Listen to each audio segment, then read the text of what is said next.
This next question can be tricky because in college football, unlike any other sport that we follow, it's difficult to keep track of these guys because there's so many of them. So if you love college basketball, yeah, you typically know who your best player is or second best player, and you keep track of those five or six guys that are key to winning and key to the team.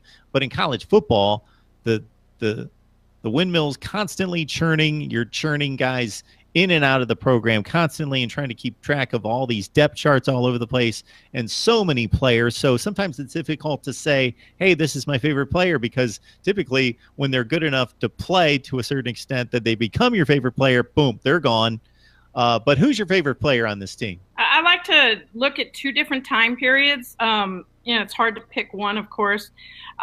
Recently, my favorite player recently. My favorite player is Scooby Wright. I live my life sometimes, in broadcasting.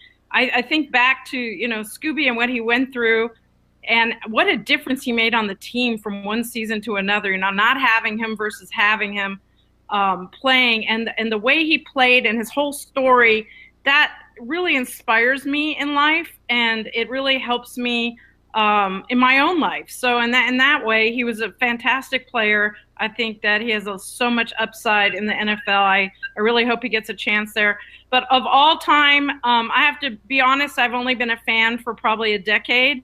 But Ricky Hunley is definitely my favorite player of all time. Yeah, Ricky Hunley went on to the NFL and played for the Denver Broncos.